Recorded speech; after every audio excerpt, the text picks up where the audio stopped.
A recent headline read, AOC, Andrew Yang get wish as NYC voters adopt ranked choice voting system, a major milestone for this electoral reform effort. But what exactly is ranked choice voting, and how does it work? Here to discuss the problem of limited voter choice is Law and Policy Director Drew Penrose of Fairvote.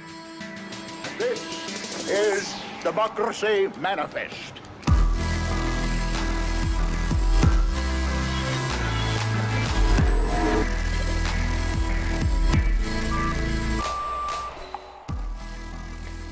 Hello, and welcome to Liquid Future.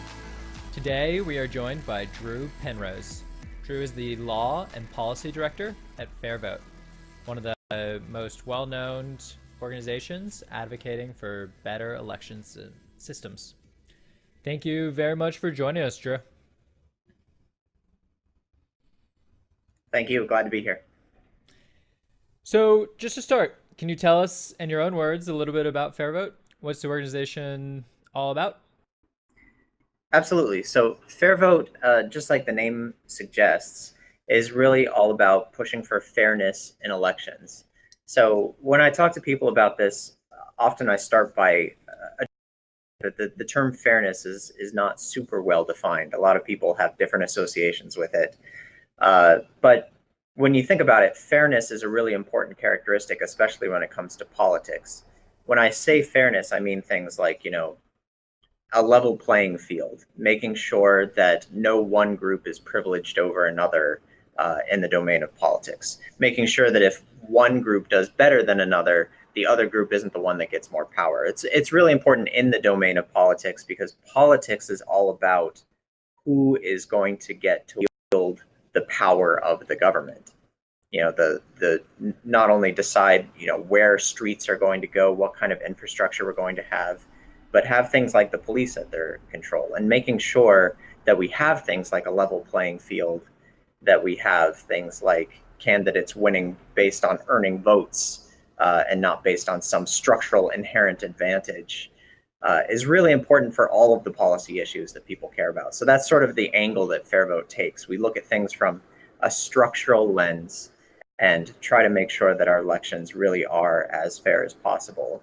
Fairvote's been around since 1992, but just in the last, say, 6 or 7 years, it has grown incredibly. When I started at Fairvote, it was a much smaller organization. We're now a mid-sized organization, and a lot of that speaks to the times we're living in and what structural electoral reform means to people these days.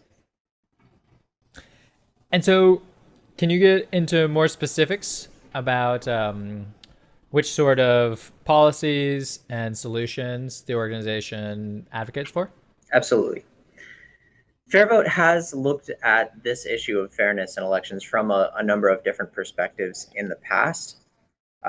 We started as an organization promoting proportional representation in the United States.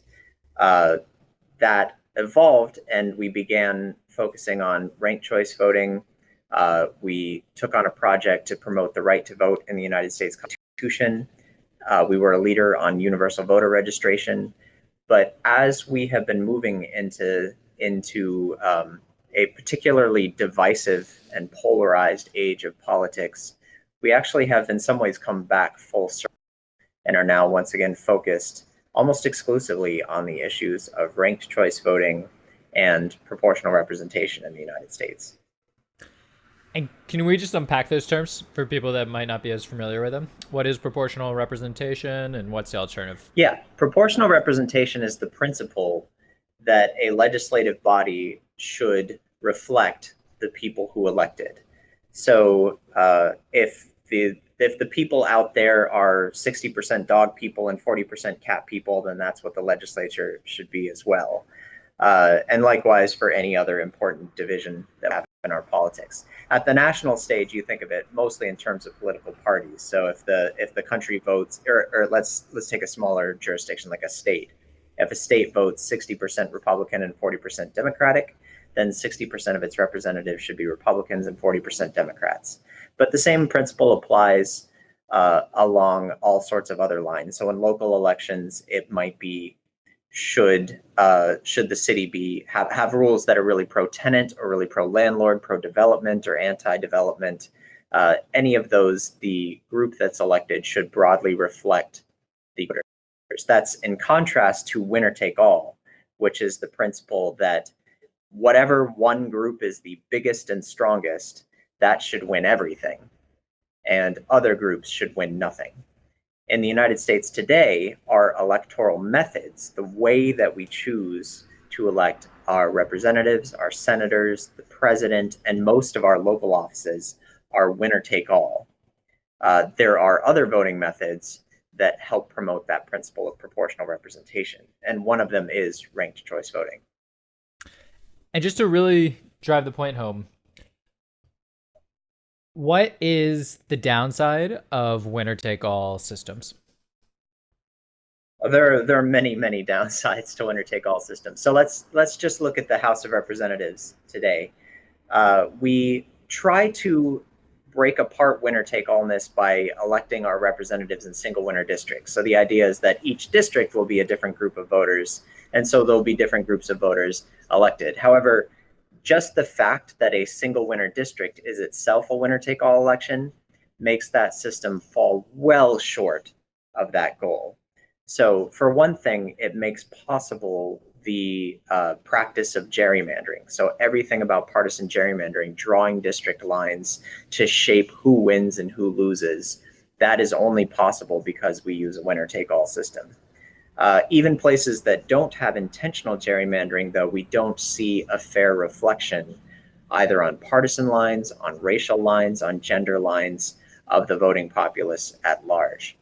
As a result, we have a Congress that's less responsive to people directly. There are voices that are completely missing from the Congress. We have a polarized Congress where we have red and blue districts electing polarized Republican and Democratic members with very little incentive to work across party lines. We have disproportionately few members of ethnic and racial minority communities elected to office because of the winner-take-all system. The vast inequality in terms of the election rates of men and women is in a large part due to the winner-take-all nature of elections. And the fact that our governance seems unable to solve many of the most important problems that people have in many ways is because we're stuck in a winner-take-all red versus blue kind of dynamic. And we aren't able to break out of that. Yeah. And so you're hitting on a bunch of issues that are very frustrating for all citizens, I'd like to think. And so what is the solution exactly? So you mentioned proportional representation and ranked choice voting. How do these work together to make the system better? Right. So ranked choice voting, if it's applied to you can apply ranked choice voting to a single winner race. In fact, lots of places have done that. And when it's done that way, I usually start by explaining how that works because it's somewhat more familiar, and then talk about how it can work to create proportional representation. In a single winner race, the voter gets to rank their choices. So I have an image of this on the RCV ballot image where you have a ballot in front of you where instead of having to just choose one candidate, you actually get to say, this one's my first choice, this one's my second choice, this one's my third choice, and so on. First, to count these ballots, you're only going to look at the first choices, and if somebody has more than half of those, they'll win. But if none of the candidates has more than half, if you have a divided field, then you can eliminate the candidate in last place, and if your favorite is eliminated, then your vote will instantly count for your second choice. And you just repeat that process until somebody wins with a majority. So in this context, ranked choice voting really helps to do elections in a smarter way than we're doing them now. More voices can participate because you don't need to worry about vote splitting. You don't need to worry about so-called spoilers. So third-party and independent candidates can participate on a level playing field. You don't wind up with plurality winners with 30 or 40% of the vote getting elected to office, and you don't have to hold runoff elections where there's very low turnout in the subsequent election. So the problem of people winning with a plurality is one of the ways that you wind up with poor representation. If a place can elect somebody with only 30% of the vote, then that person is probably not going to be the most responsive to most of the people living there. A really colorful example of that happened in a kind of small town in Massachusetts last year, where this town, I apologize, I can't remember the name of the town, but it held a recall election for their mayor. Their mayor was embroiled in scandals, and it held a recall election, and over 60% of voters voted to recall the mayor. But in the same election, they were also voting on who to elect in place of the mayor, and the mayor was one of the candidates. And the candidate was simultaneously recalled, with over 60% recalling them, and reelected with a plurality of less than 40% of the vote in the same election. And that's the Wow. kind of absurdity that you can get if you're in a system where you're only allowed to vote for one candidate. Yeah. And so, can you also speak to not just different outcomes, but the way in which this voting method also changes the nature of the campaign itself, the way the candidates treat each other, the way coalitions talk to each other and interact with each other? Is that something that we can talk about and celebrate? Absolutely. So when voters are ranking their choices, and where you have to actually pull together a majority of the electorate in order to win, campaigning changes pretty significantly. You want to reach out to not just your own base of voters, you want to reach out to everyone to the greatest extent possible. So I spoke, for example, with the first mayor of the city of Portland, Maine, that was elected with ranked choice voting. And he talked about how he would walk neighborhoods and knock on doors, even if that house he was knocking on, even if it had a yard sign for one of his opponents. Because you knock on the door and you ask, can I be your second choice? I see you're supporting this candidate. If you don't want to rank me as number one, would you be willing to rank me as number two? And another elected candidate under this, Betsy Hodges, who was elected mayor of Minneapolis using ranked choice voting, talked about her experience asking for second choices and said, it's kind of weird at first, but soon you realize you're just having a conversation with voters. You're talking to somebody you wouldn't be talking about otherwise, somebody that you're going to be representing once you're in elected office. That's the kind of campaigning that we see in places with ranked choice voting. What it discourages is the really negative, personal, mudslinging kind of politics that we see so much of these days. You don't want to be attacking the personality of your opponent, because that will drive their supporters to not rank you second.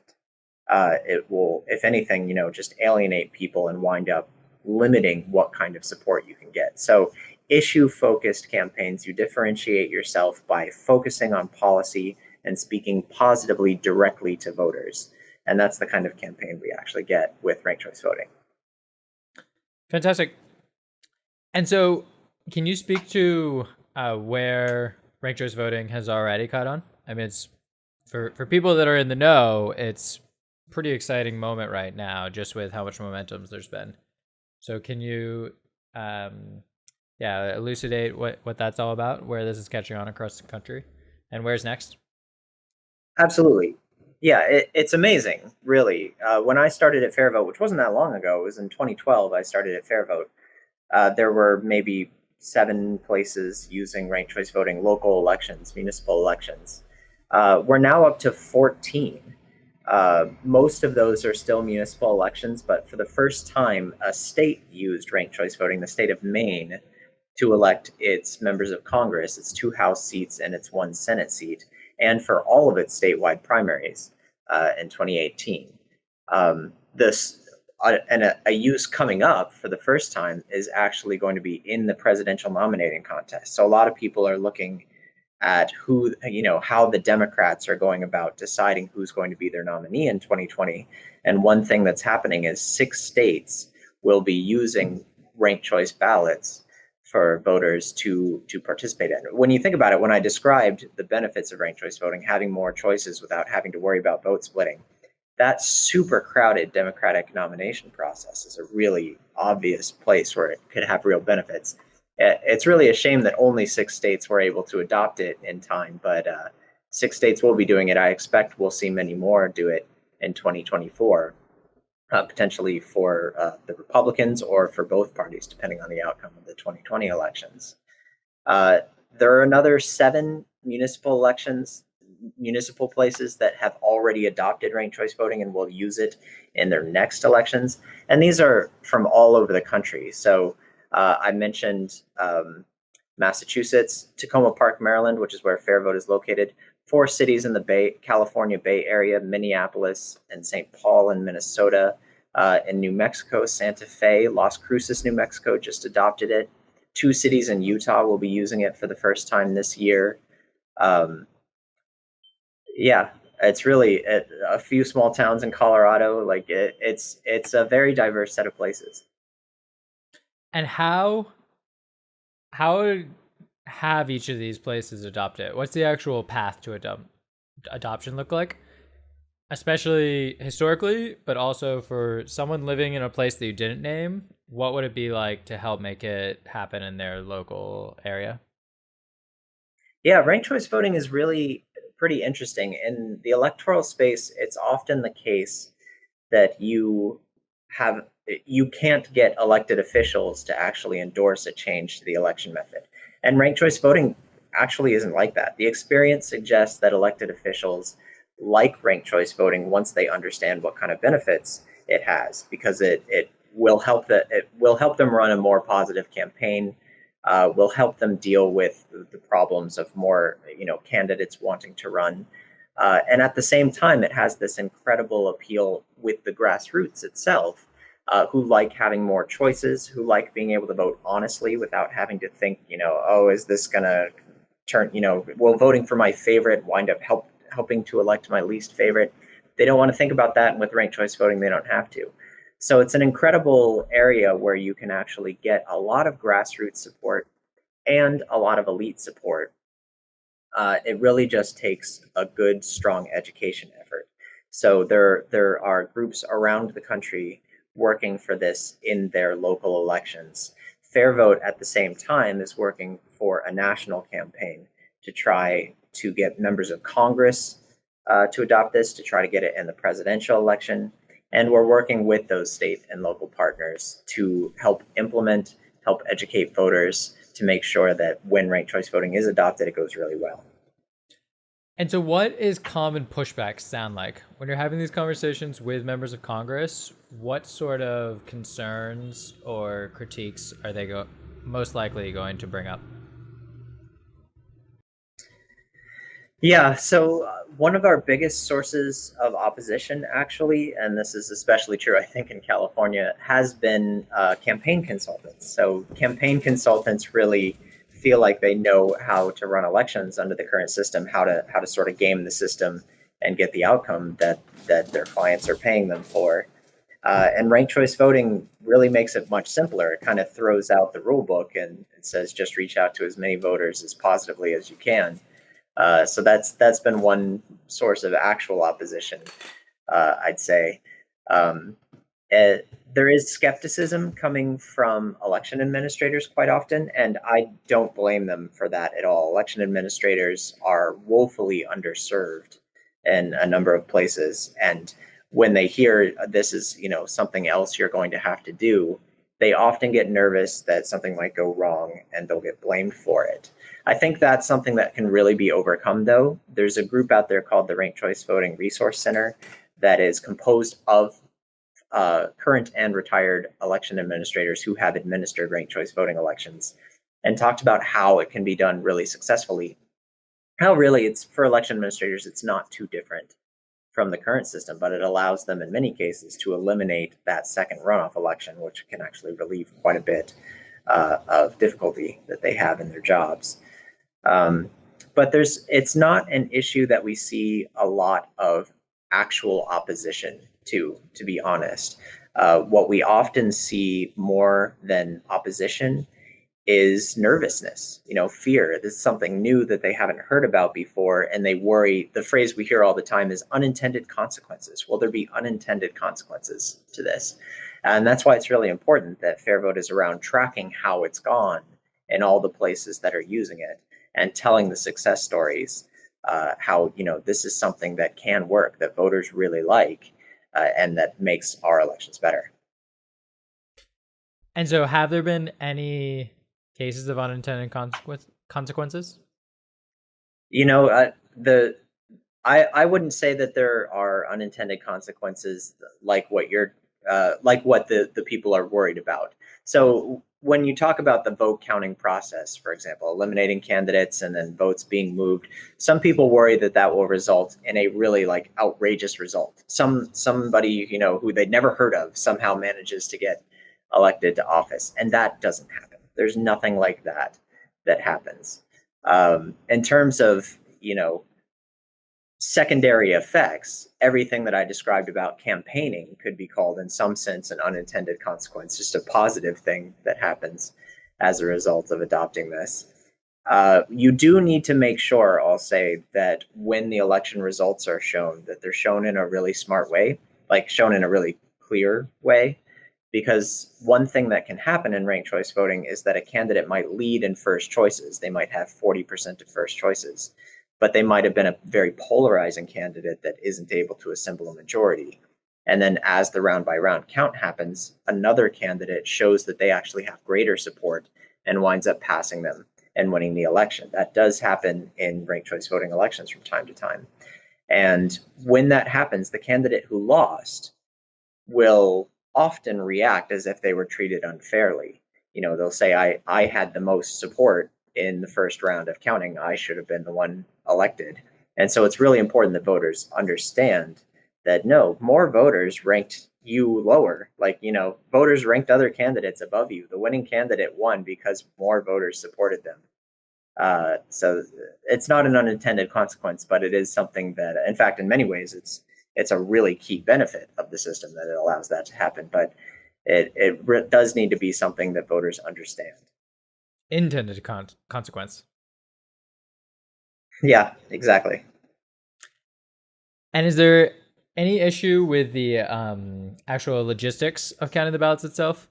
I had heard the story at one point that there was somewhere in Missouri, I want to say, that was working to adopt ranked choice voting, and there was pushback from either the election officials or someone saying that the voters wanted it, but they didn't actually, their current voting machines couldn't support it.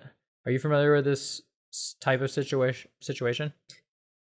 Yeah, that's something that has come up again and again, actually. And we're fortunately arriving at a time when it's just not going to be a problem for very much longer.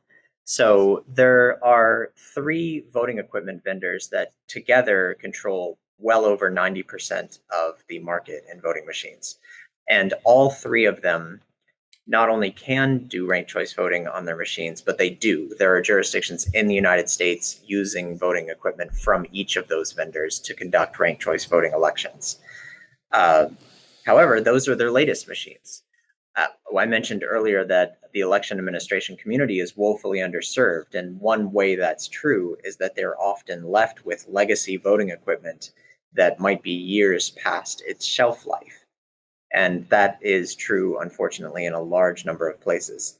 In those places, you can do ranked choice voting. I mean, you don't have to use voting machines at all. You can hand count a ranked choice voting election, and ranked choice voting started its use long before voting machines existed. And with older voting machines, you can do workaround solutions to make it work if it's something that's really, that the voters really want. But a lot of these places will not be willing to do that. And so that has traditionally been a hurdle. But like I said, as more places finally are moving away from that older voting equipment to more modern models, all of that new voting equipment will be ready to run ranked choice voting out of the box. And do you have any thoughts on other alternative voting systems? We have been fortunate to also speak with people from the Center for Election Science and the Equal Vote Coalition that respectively are advocating for approval voting systems and star voting systems. And in general, I think the attitude is anything is an improvement, but there's some subtle benefits of this system, disadvantages of this system. So I'd love if you have a perspective on this question as well, if you'd love to weigh in. Absolutely. So just in case there's anyone listening who isn't familiar with some of those systems, approval voting would mean that instead of ranking candidates, you just cast more than one vote. You vote for as many candidates as you want to, as many candidates as you approve of, which is where the name comes from. And then the candidate with the most votes wins. Star voting is a little bit more involved. You actually rate the candidates, like on a scale from 1 to 5. And then the two candidates with the highest average rating compete in a sort of instant runoff where your ballot counts for whichever of the two you rated more favorably. Now, I agree with the statement you said earlier. Anything is an improvement. We're not actually opposed to either of those methods. However, one thing that concerns me about them is that those are both methods where giving some support to a candidate that isn't your top choice can actually lead to that second choice candidate beating your top choice. So to put it another way, imagine yourself in a very competitive, there's a very competitive election between three candidates, and you have one that's your absolute favorite. Maybe this is the Democratic primary that's going on right now. If you want to imagine some of the candidates there, you can vote for your favorite, and that will maximize the chance of your favorite winning.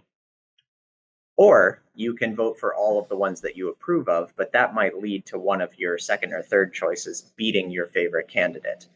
What we see, so one of the issues with these systems is they haven't been used very much. Approval voting was recently adopted in Fargo, North Dakota, and so we'll get to see a use of it there eventually, but neither approval voting nor star voting has been used in any public elections to date. There are some student elections that have used approval voting.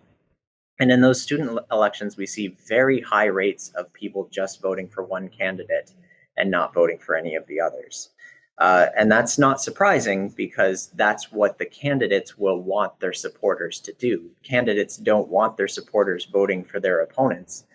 And so unlike ranked choice voting, where you would go to somebody and say, rank me first, rank them second, or if they're your favorite, please rank me second.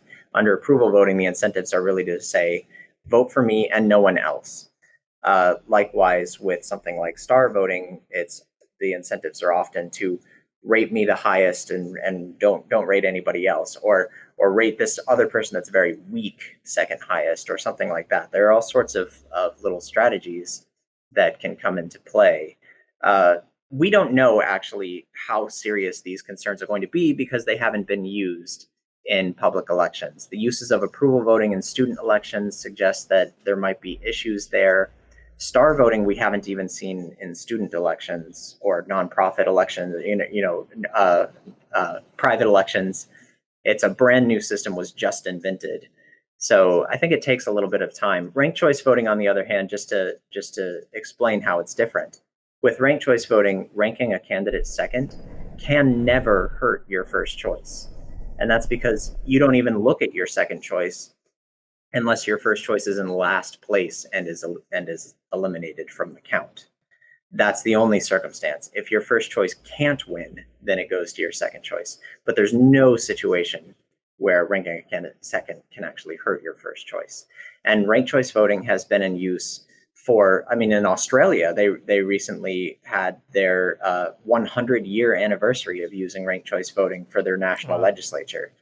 And it's been used in the United States going back to, the very early 20th century. So it's a system with a long track record. And a lot of what we do is look at how those uses actually have gone and report on what came out of them. And unfortunately, we just don't have anything like that from these other systems. So I'm not opposed to them, but I also, frankly, don't feel like it's the best place to be putting a lot of energy. But I will look forward to seeing how approval voting works in Fargo. Well, but and can we speak a little bit more personal? Can you tell us about how you got into this field, what you were doing previously, what excited you about this, and yeah, your personal story here? Sure. So I started at Fairvote in 2012, but I actually was an advocate of ranked choice voting going way back before then. I guess I've always been interested in politics, but I first heard about ranked choice voting after the 2000 election. That was a time when a lot of people learned about it for the first time because there was the very famous case in Florida where you had George W. Bush, Al Gore, and then Ralph Nader. And Ralph Nader's votes far surpassed the margin of victory that George W. Bush had in the state of Florida, setting aside everything else that happened in the 2000 election, with the recount and the electoral His college and brother. all of that. But just that one situation, yeah, that one situation brought ranked choice voting to light, and I learned about it through that. And I thought, well, that's a good idea.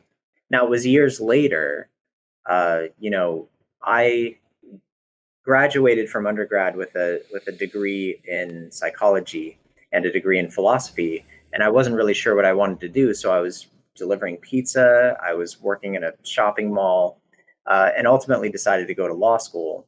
But because I was into politics, I talked to a lot of the people that I worked with about politics. And what I found was that a lot of them were pretty smart, had pretty good ideas, but generally felt like politics wasn't really for them, that this was all being done by other people and that they didn't really have candidates out there that were actually fighting for them.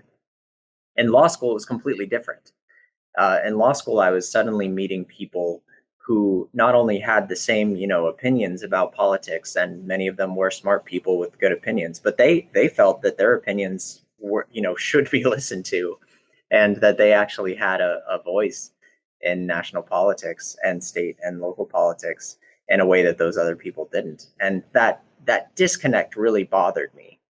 And I wanted to find ways to bring those voices up that weren't being heard. Because when I hear people say that candidates aren't speaking to them, they aren't raising issues that they care about, or maybe they just don't know about the candidates because the candidates aren't campaigning to them, that's because of this system. If you have a system where every vote really matters, candidates will seek every vote. And they'll do that by listening to what those voters want and trying to reflect that in their campaign messaging.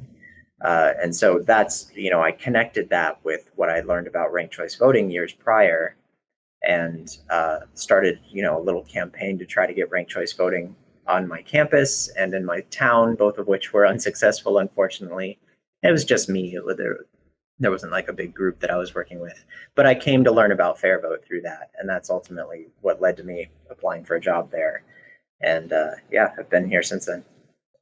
And so what does your day-to-day work look like? What are the responsibilities of the legal and policy director at Fairvote? Well, I supervise two groups. That it's one department, but our legal team is one group within that department, and the other is really our applied research team. So I do anything that you think of as quantitative work. So anything involving a spreadsheet, I do a lot of work there. That's why I mentioned, tracking elections that take place. We have this big spreadsheet where we have every single jurisdiction, every single election that's taken place, how many ballots were cast, what the voter turnout was, how did voters rank, did they use all the rankings on their ballot, all of that, what voting machines were used, all that kind of information. We track all of that kind of stuff, and we put out reports and white papers. That's sort of the research side of it, and legal often takes part in that as well. On the legal side of it, there is a whole legal angle to this.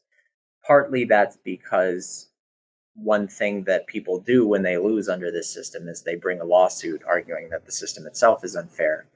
That has lost every time, but they have continued to try it. So most recently, in Maine's 2nd congressional district, the Republican incumbent lost to the Democratic challenger and subsequently brought a lawsuit. And so we helped out some with the legal defense of that. But there's also a positive case for ranked choice voting in court to be made. So I mentioned the benefits of proportional representation. One of them is better reflection of communities of color, of racial and ethnic minority communities. And as a result, we have seen for the first time, actually, a city in Michigan, the city of East Point, a court approve them switching to ranked choice voting in order to resolve a lawsuit brought under the Voting Rights Act. There was a Voting Rights Act lawsuit brought claiming that the at-large election method that they were using diluted the vote of the African American population, making it practically impossible for African American candidates to win election and for the African American community in that city to gain representation. And the solution that they identified was multi-winner ranked choice voting, the form of proportional representation. And we have been arguing for that actually for a long time. So I've been published in a couple law review journals, arguing that courts should look into that sort of thing. It happened for the first time just this year. Yeah, that's fantastic. Can you speak more to the idea of multi-member districts? What does that entail? What's it meant to fix? How do we go about it? Is it legal? Yeah. So this is the other side of ranked choice voting. When I started out talking about proportional representation, but then I described how ranked choice voting works when electing only one person. But as it turns out, if you want proportional representation, you need to elect more than one person. And the reason, it's not rocket science as to why that's true. It's just that if you and I disagree with each other deeply, we come from different communities, we want to elect different members. If only one person is going to win, then either you're going to lose and I'm going to win, or I'm going to lose and you're going to win.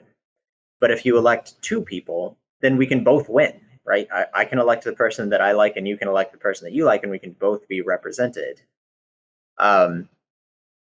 So that's really the goal, is you, instead of electing just one person in an individual district, you can actually combine districts together, elect multiple people.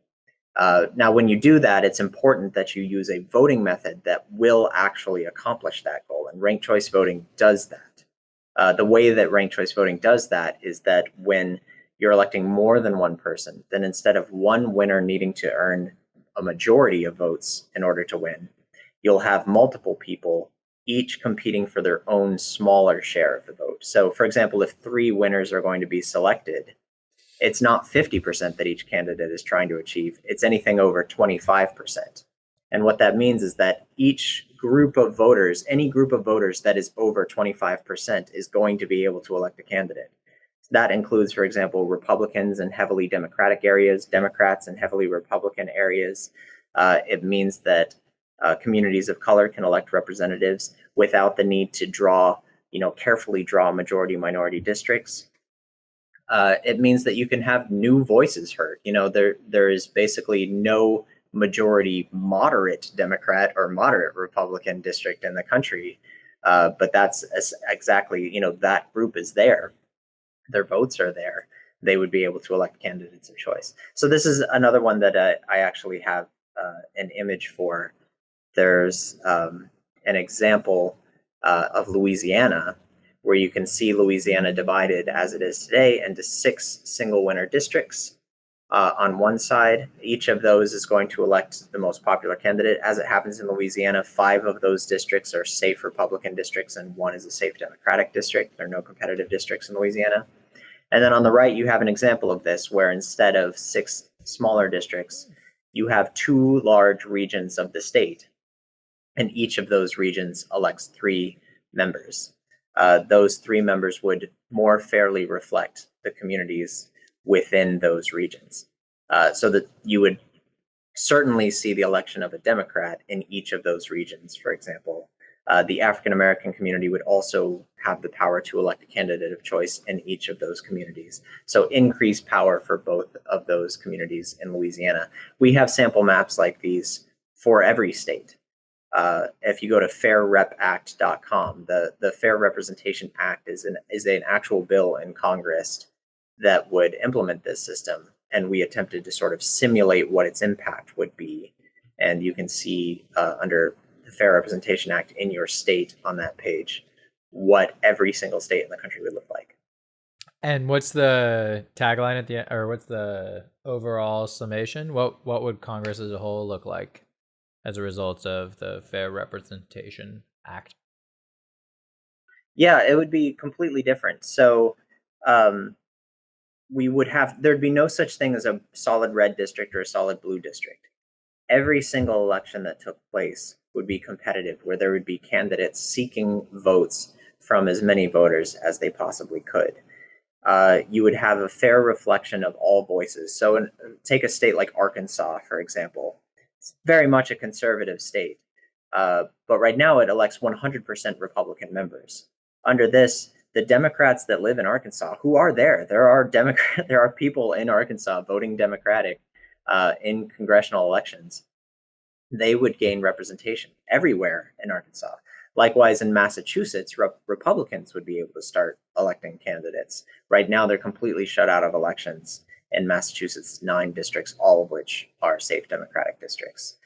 Republicans would win in Manhattan and the California Bay Area. Democrats would win in the Texas Panhandle, places that are completely shut out. So basically, everybody would be able to gain representation this way. And of course, what I alluded to earlier, the most unrepresented group of voters in the United States are people who do not neatly fit into the Democratic and Republican molds, who maybe see themselves as liberal leaning, but they have some conservative viewpoints. In fact, Pew every year does a survey where they ask American voters what their political opinions are. And every year they find that the largest single group are people with a roughly even mix of conservative and liberal viewpoints.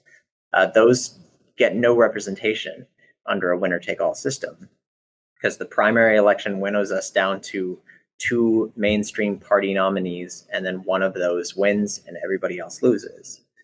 Under this, we'd see a much fairer reflection of all sorts of voices. Now, a system like this was actually used. I mean, going back to my emphasis on looking at real elections and how they work, not ranked choice voting, but a system called cumulative voting, which also has that same math. It was three winners. You need more than 25% in order to win one of the 3 seats. That was used to elect the Illinois State House of Representatives. It was adopted in 1870 specifically to address polarization. 1870 was just after the Civil War. Illinois was sharply divided between Northern Republicans and Southern Democrats. Cumulative voting in 3 winner districts completely changed that. And it ultimately was repealed in 1980 as part of an unfortunately very deceptive ballot measure called the Cutback Amendment that is completely focused on making the House smaller, but also got rid of this system. But 1980 was recent enough that we actually have talked to people that were elected under this system. And on our YouTube channel, we have some of these clips of old interviews with them. And they talk about how, party leadership couldn't control everything. If you were a rural Democrat, you could go into coalition with Republicans in order to pass something that was of interest to rural constituents. Likewise, the urban Republicans would sometimes join into coalition with Democrats in order to best serve their urban constituents. Each issue could have its own sort of freewheeling coalition form. And that way, legislation that came out was much more likely to reflect popular viewpoint rather than the whims of party leadership. Yeah, that makes a lot of sense. And is there any sense,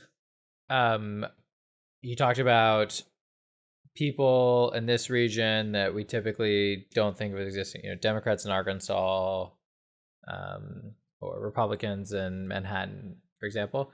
And the way you framed it almost made it sound like it would be a wash in the end. I know you talked about the lessening of the polarization and the more freedom to actually represent constituents rather than party leadership. But is there any sense of an overall shift more towards the Republican Party, more towards the Democratic Party, totally neutral, or anything like that? Well, there's some evidence that the system that we're using now actually gives an unfair advantage to Republicans. So, and the reason for that is just because Democratic voters tend to be much more clustered in urban areas making it very difficult to draw districts that are, say, 55 or 60% Democratic. But Republicans are much more spread out, making it easier to draw those kinds of districts. Now, what I'm describing is essentially the mechanism of gerrymandering, which is the other reason why one party or another might get an unfair advantage in a particular election. This would undo all of that. So if a region was 60% Democratic and 40% Republican and elected 3 members, it would elect 2 Democrats and 1 Republican. It wouldn't be, or maybe that 1 seat would have an opportunity to swing. It wouldn't be the case that you could draw districts to give Democrats all 3 seats, or allow Republicans to win 2 out of the 3 seats, even though they're the minority of voters. Something that we see all the time in gerrymandered states today. Gerrymandering would be over under this system. And so if you think of a particular political party as unfairly benefiting more often than another from gerrymandering, it's often the Republicans that you see benefiting. But this doesn't have an advantage built into it for either party. Whoever most voters vote for is who will win the most seats, as it should be. In fact, if you want a really stark example of this, people will probably remember the special election for Senate that took place in Alabama when Doug Jones won against Roy Moore. Now, there were a lot of, a Democrat winning a Senate seat in Alabama was really remarkable, and a lot of things had to come together. Not only was Roy Moore a particularly bad candidate for the Republicans, but also there was an incredible organizing effort among Democrats in order to turn out a lot of voters for Doug Jones. But if you look at the vote breakdown between Roy Moore and Doug Jones in Alabama's congressional districts, what you'll see is that Doug Jones won a grand total of 1 of them, and Roy Moore won the other, what is it in Alabama, 4 or 5. So had that exact same confluence of events happened in Alabama's congressional elections, where Republicans had just as terrible a candidate in every single district, and Democrats did just as good of a turnout job in every single district, Republicans would still, and Democrats won more votes statewide, Republicans would still win the overwhelming majority of seats in Alabama. That's how bad the single winner district is at actually reflecting the realities of what voters want. This would undo that completely. Without single winner districts, the district lines no longer govern who wins and who loses. It's completely up to the voters. And if the voters vote for more Democrats, then more Democrats win. If the voters vote for more Republicans, then more Republicans win. And just to be clear, the multi-member district system that you're describing right now is applicable at the national level, but it's also applicable at the state level or in local jurisdictions. It could be applied to any sort of public legislature. Absolutely. So I already mentioned the city of East Point will be doing this for its city council following that Voting Rights Act challenge. The city of Cambridge, Massachusetts has been doing it now for since the 1940s. The state of Illinois used a system like this for its state House of Representatives. Any state could do that for its state legislature. In fact, multi-winner districts, not with ranked choice voting or cumulative voting, but with a winner-take-all method, have a long history in the United States. So the idea of electing more than one person in a district is in no sense radical. It, in many ways, was the norm in American elections for a long time. Applying this kind of more fair, more proportional voting method to it is a little bit newer, but it also has some pretty strong precedents in the United States. So it's a minority of use in the United States, but it is there. It's not something utterly foreign to the American experience. And of course, it's very common internationally. There are a lot of other countries that use fair voting methods. Makes sense. So we got a question in the live chat from a viewer. I just want to relay. So the question is, how do we inspire voters to rank lots of candidates? They specify to avoid ballot exhaustion. Does that question make sense to you? Yes. So just to explain it a little bit. So ballot exhaustion is the term that's used when voters only rank a couple of candidates, and then the candidates that they ranked are all eliminated in the count. At that point, you no longer know who their preference is among the remaining candidates, and so you don't continue to count their ballot in future rounds. The ballot is inactive, is the modern term for it, but exhausted is kind of the traditional older term for it. And so that's referred to as ballot exhaustion. Now, voters have the right to abstain. They don't have to rank candidates if they genuinely don't care which of the remaining candidates get elected. But we do want to make sure that voters understand that ranking a backup choice does not hurt any of their higher ranked candidates. That's that factor that I was referring to earlier that's so important. And voter education campaigns absolutely need to emphasize this. We've seen that done in places that do voter education really well. So, for example, in Minneapolis, I've seen videos of events where a trainer stands up and gets a crowd to cheer more choice, more power. Meaning you rank more choices, that makes your ballot more powerful. The more candidates you rank, the more powerful your ballot is, because it ensures that you'll still be counted in the race no matter how many candidates are eliminated. There was a campaign ad, or I should say a voter education ad, that ran in Maine with essentially the same message, where it featured two people talking to each other, and they said, well, did you rank your choices? Oh yeah, I ranked every one of them.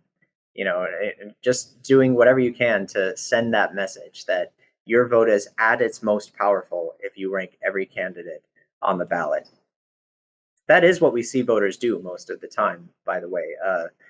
If you look, for example, at Maine's elections, the most competitive ranked choice voting election, or the one with the most candidates that we saw in Maine, was the gubernatorial Democratic primary. So the decision as to which Democrat would be running for governor in the primary election had 7 candidates, and 3 times as many voters chose to rank every candidate as chose to only rank one. So just having a well-designed ballot says rank your choices and makes it clear how to do so is another really important element of this. And it does seem to work.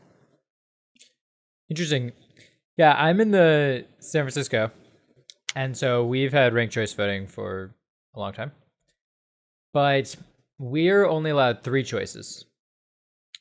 And I'm curious, I think what I understand you to be saying is that that's actually selling the system a little bit short, so to speak, and that in the ideal world, we wouldn't be limited to only our first choice, second choice, third choice. Is that right? That's absolutely right. That is what I think. The limit of 3 rankings that has been the case in a lot of places, including San Francisco historically, just comes from older voting equipment where they didn't have the ability to lay out the ranked ballot on a grid like the example ballot that we showed earlier in the interview. When you don't have that ability, they had to lay it out as if it was 3 separate contests, and that limits voters to only 3 ranks. If their top 3 choices are all eliminated, then they actually didn't have the opportunity to rank more. And it's 3 times better than the current system, but it's not nearly as good as it could be. Now, fortunately, there's some good news, because I mentioned all of those modern voting system vendors are able to use ranked choice voting, and all of them would allow you to rank at least, I think the lowest limit on modern equipment is 11 candidates. Wow. So really as many as you could ever need to, realistically. And San Francisco, in fact, has upgraded its voting equipment. And in its next round of elections, you will have the opportunity to rank every candidate in the field, not just 3. Fantastic.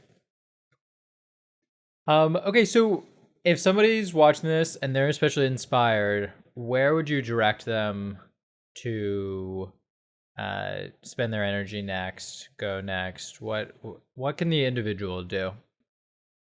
Yeah, so if you go to fairvote.org, you'll see a big link to donate at the top. That's one thing that we always appreciate.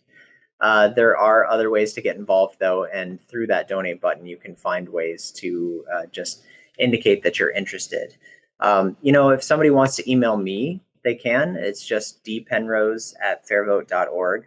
I'd be happy to connect you with our engagement team and find out ways that you could get involved in our national campaign. And there are also state and local partners in states all across the country. So, in Massachusetts, there's Voter Choice Massachusetts. In Minnesota, there's a group called Fairvote Minnesota. Actually, there's the Committee for Ranked Choice Voting in Maine. And in New Mexico, it's actually the Common Cause branch there that's doing most of the ranked choice voting work. And groups like that exist all over the country.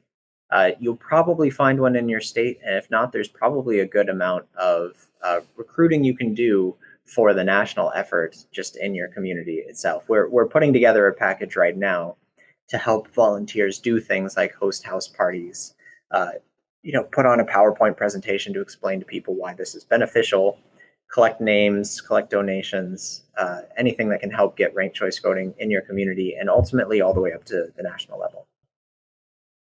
Fantastic. Well, that's all the questions I had. Anything else that you want to add that we've missed, or other things that deserve to be said? Well, I'll just reiterate, fairvote.org is where folks can go to learn more about this. fairrepact.com will send you straight to our page on the Fair Representation Act. That bill number, by the way, is HR 4000, introduced earlier this year by Don Beyer, along with 5 other co-sponsors from a number of states. See if your member of Congress is on there, and if not, maybe ask them if they'd be interested in it. There'll be another bill introduced by many of the same members that would apply just ranked choice voting, so not the multi-winner districts. But we were finding that some members were interested in a more targeted bill that only applied the ranked choice voting aspect. So that will be introduced later in September. So, you can talk to your members of Congress about that as well. But other than that, fairvote.org, there's tons of stuff that's available for reading. And again, if people want to learn more, they're welcome to email or even call. Okay, well, thank you very much. This has been great. All right, thank you. Talk to you later, Joe.